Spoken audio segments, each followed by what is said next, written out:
Hello friends. C plus plus language सीखने की series में आज हम देख रहे हैं लेक्चर 13 का पार्ट 1, जिसमें हम सीख रहे हैं inheritance in C plus plus. Inheritance object oriented programming का एक की प्रिंसिपल है और बहुत ही इम्पॉर्टेंट कॉन्सेप्ट है। इसको समझने के लिए पहले हम कुछ बेसिक बातें रिवाइज करते हैं। क्लास क्या होती है?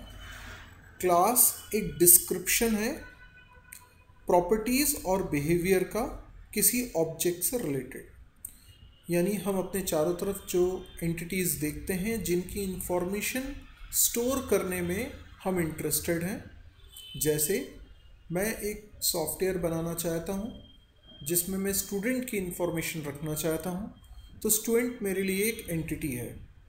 स्टूडेंट की क्या इंफॉर्मेशन रखना चाहता हूँ और उन पर क्या ऑपरेशन परफॉर्म करना चाहता हूँ, यही प्रॉपर्टीज़ और बिहेवियर कहलाते हैं।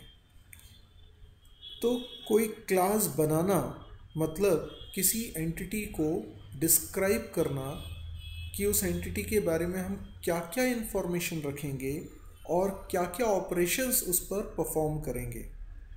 प्रॉपर्टी का अपना एक नाम होता है, उसकी अपनी एक वैल्यू होती है। जैसे स्टूडेंट का नाम, तो student name, student roll number, ये है प्रॉपर्टी नेम्स। पर रोल नंबर की कोई वैल्यू, फॉर एग्जांपल 2058, ये किसी स्टूडेंट का रोल नंबर है, तो किसी पर्टिकुलर स्टूडेंट का रोल नंबर। ऐसे कई सारे स्टूडेंट्स होंगे जिनके रोल नंबर अलग अलग होंगे। तो देखिए, नोटिस करिए कि जितने भी स्टूडेंट्स होंगे उन सभी की एक प्रॉपर्टी होगी roll number. Roll number is the name of the property and 2058 is the value of that property. तो नेम अलग चीज़ है और वैल्यू अलग चीज़ है। जब हम क्लास बनाते हैं तो हम डिस्क्राइब करते हैं प्रॉपर्टी नेम्स। हम क्लास के अंदर वेरिएबल्स बनाते हैं। हम एक्चुअल में जो वेरिएबल्स बनाते हैं उनके कुछ नाम रखते हैं। तो हमने किसी वेरिएबल का नाम रखा रोल नंबर, तो स्टूडेंट क्लास के अंदर रोल नंबर नाम की एक प्रॉपर्टी है। लेकिन हम जानते हैं क्लास बनाने भर से कोई मेमोरी कंज्यूम नहीं होती है। मेमोरी कंज्यूम होती है जब हम उस क्लास का बनाते हैं ऑब्जेक्ट। जैसे स्टूडेंट क्लास के मैंने 3 ऑब्जेक्ट्स बनाए, S1, S2, S3। S1 को अलग मेमोरी मिलेगी, S2 को अलग मेमोरी मिलेगी, S3 को अलग मेमोरी मिलेगी। S1 के अंदर जो वेरिएबल्स होंगे उनमें से एक होगा रोल नंबर, S2 के अंदर भी जो वेरिएबल्स होंगे उनमें से एक होगा रोल नंबर, और S3 के अंदर भी जो वेरिएबल्स होंगे उनमें से एक होगा रोल नंबर। तो जो आर्किटेक्चर है वो S1, S2, S3 का एग्जैक्टली सेम है। सबके अंदर उतने ही वेरिएबल्स हैं, वही नाम के वेरिएबल्स हैं। ये सब कुछ डिस्क्राइब किया गया था स्टूडेंट नाम की क्लास में। तो क्लास में हम प्रॉपर्टी के नाम डिस्क्राइब करते हैं और वैल्यू हम प्रॉपर्टी की तभी रख सकते हैं जब हम क्लास का बना ले ऑब्जेक्ट। क्लास में हम जो फंक्शंस बनाते हैं वही उस ऑब्जेक्ट के बिहेवियर्स होते हैं, एक्शंस होते हैं, ऑपरेशंस होते हैं, फंक्शंस होते हैं, मेथड्स होते हैं। आप कई नाम से इसको बुला सकते हैं। तो आप अपनी क्लास में डिस्क्राइब करते हैं किसी भी ऑब्जेक्ट के लिए क्या प्रॉपर्टीज़ होंगी और क्या फंक्शनैलिटीज़ होंगी, क्या ऑपरेशन वो परफॉर्म कर सकता है। आइए अब इनहेरिटेंस को बेहतर तरीके से समझने के लिए हम एक एग्ज़ाम्पल लें। हम एज्यूम करें कि हमें एक कार की इंफॉर्मेशन को रिप्रेजेंट करना है। हमें कार की इंफॉर्मेशन को ना केवल स्टोर करना है, उस इंफॉर्मेशन को प्रोसेस करने के लिए काफ़ी सारे फंक्शंस भी बनाने हैं। तो कार को हम अपने सॉफ्टवेयर में रिप्रेजेंट कर पाएंगे। बहुत सारी कार हो सकती हैं, हाँ, बहुत सारी कार। हर एक कार एक ऑब्जेक्ट है, लेकिन कार की कैटेगरी को डिस्क्राइब करना यानी कार नाम की क्लास बना। तो इमेजिन करिए कि हम एक कार को रिप्रेजेंट करना चाहते हैं। कार की अपनी कुछ प्रॉपर्टीज़ होती हैं, जैसे प्राइस, फ्यूल टाइप, है ना, इंजन, कलर, कैपेसिटी, बहुत सारी हो सकती है। मैंने अभी एग्जांपल के तौर पे 5 लिखी हैं। अब इन प्रॉपर्टीज़ को एक्सेस करने के लिए हमें कुछ फंक्शंस भी बनाने पड़ेंगे। मैं एग्जांपल के लिए ये 10 फंक्शंस लिख रहा हूँ, बनाने को हमें और भी बनाने चाहिए।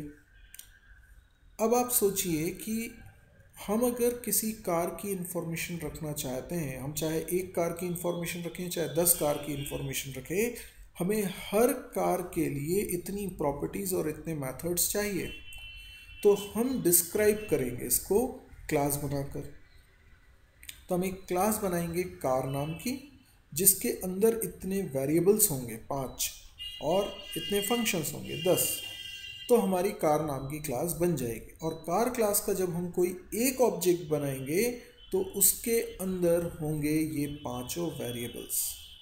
तो हमें समझ में आ रहा है कि अगर मुझे कभी भी कार को रिप्रेजेंट करना है तो मुझे एक कार क्लास का ऑब्जेक्ट बनाना है। मैंने कार क्लास एक बार बना ली, उसके ऑब्जेक्ट्स चाहे जितनी बार बनाऊं। तो सपोज करिए मुझे एक होंडा सिटी को रिप्रेजेंट करना है, तो मैंने कार क्लास का एक ऑब्जेक्ट बना लिया।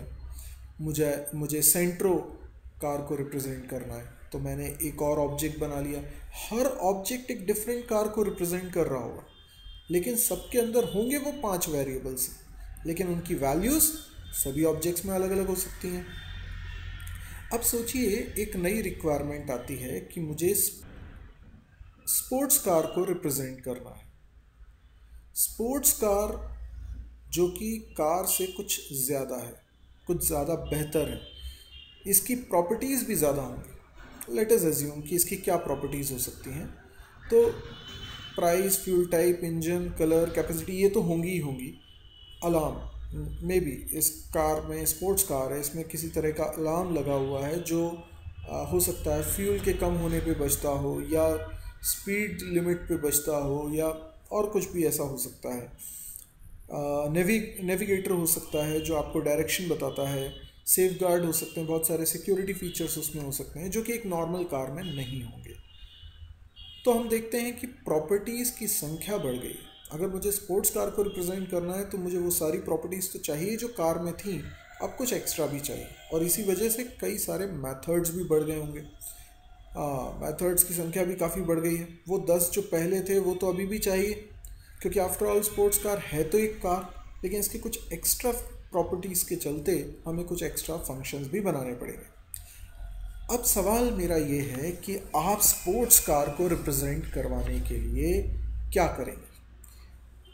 पहला ऑप्शन, जो कार नाम की क्लास बनाई थी उसी के अंदर कुछ और वेरिएबल्स और फंक्शंस बना देंगे। मेरे हिसाब से ज़रा सोचिए आप, ये ऑप्शन सही है कि गलत है? ये ऑप्शन गलत है। गलत इसलिए है कि अगर मैंने कार क्लास के अंदर ही चेंजेस कर दिए तो पहली बात तो ये कि अब अगर मुझे सिंपल एक कार को रिप्रेजेंट करना होगा तो मैं क्या करूँगा, क्योंकि मैं कार क्लास का ऑब्जेक्ट अगर बनाऊँगा तो उसमें तो ज़्यादा प्रॉपर्टीज़ हो गई हैं, क्योंकि उसमें मैंने चेंजेस कर दिए हैं। तो कार का वजूद ख़त्म हो जाएगा। स्पोर्ट्स कार तो बन जाएगा लेकिन कार का वजूद ख़त्म हो जाएगा। तो कार क्लास में चेंजेस नहीं करना चाहते, क्योंकि हम कार का एक सेपरेट एग्जिस्टेंस चाहते हैं, स्पोर्ट्स कार का सेपरेट। तो कार क्लास में अगर चेंजेस कर देंगे तो आफ्टर ऑल हमारे पास होगी तो एक ही क्लास, और एक ही क्लास होगी तो या तो वो कार को रिप्रेजेंट कर सकती है या स्पोर्ट्स कार को, दोनों को तो नहीं कर सकती। तो पहला ऑप्शन तो हमारा रिजेक्ट हो गया। अब दूसरे ऑप्शन की बात करते हैं। हम एक डिफरेंट क्लास बना लेते हैं स्पोर्ट्स कार नाम की। कार को भूल जाइए, एक नई क्लास बना लेते हैं स्पोर्ट्स कार, और उसमें ये सारे प्रॉपर्टीज़ यानी सारे वेरिएबल्स बना लें, सारे फंक्शंस बना लें। लेकिन इस तरीके में भी एक दिक्कत है, आपको रीवर्क करना पड़ रहा है। वो फंक्शंस, वो वेरिएबल्स जो आप पहले कार क्लास बनाते वक्त मेहनत कर चुके हैं, आप उनके लिए दोबारा टाइम दे रहे हैं। इससे आपके प्रोजेक्ट की कॉस्ट भी बढ़ जाती है, समय भी ज़्यादा लगता है। तो ये तरीका भी हमारा फेल हो गया, क्योंकि ऊप्स आपको कहती है आपने जो मेहनत कर ली उसको रीयूज़ करो, ताकि आप अपना समय और पैसा दोनों बचा सको। चलिए तो तीसरा तरीका सोचते हैं। हम स्पोर्ट्स कार नाम की एक डिफरेंट क्लास तो बनाते हैं, पर उसमें सिर्फ वो वेरिएबल्स बनाते हैं जो कार में नहीं थे, यानी अलार्म, नेविगेटर और सेफ गार्ड, और वही फंक्शंस बनाते हैं जो कार में नहीं थे। तो इस तरीके से हमारे पास एक कार नाम की अलग क्लास हो जाएगी, स्पोर्ट्स कार नाम की एक अलग क्लास हो जाएगी। लेकिन अगर मुझे स्पोर्ट्स कार को रिप्रेजेंट करना होगा तो मुझे दोनों क्लासेस के ऑब्जेक्ट्स बनाने पड़ेंगे। कारण, अगर मुझे स्पोर्ट्स कार को रिप्रेजेंट करना है तो मुझे 8 वेरिएबल्स चाहिए, और स्पोर्ट्स कार के ऑब्जेक्ट में तो केवल 3 वेरिएबल्स होंगे, कार के ऑब्जेक्ट में तो 5 वेरिएबल होंगे।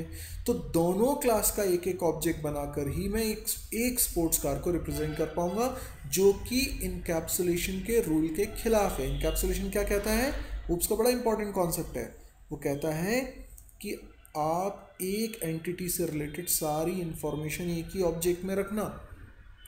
अभी क्या हो रहा है? स्पोर्ट्स कार को रिप्रेजेंट करने के लिए मुझे 2 अलग अलग क्लासेस के ऑब्जेक्ट्स बनाने पड़ रहे हैं। ये गलत है, तो ये तरीका भी हमारा फेल हो गया।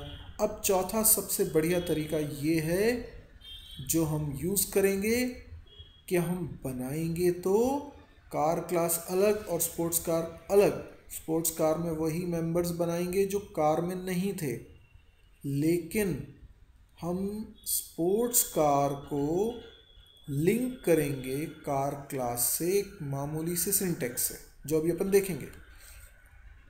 ये छोटा सा सिंटैक्स दोनों क्लासेस के बीच में एक रिलेशनशिप डेवलप कर देगा, जिससे होगा ये कि माना जाएगा कि जो नई क्लास है स्पोर्ट्स कार, उस क्लास ने पुरानी क्लास कार की प्रॉपर्टीज़ और मेथड्स कर लिए हैं इनहेरिट।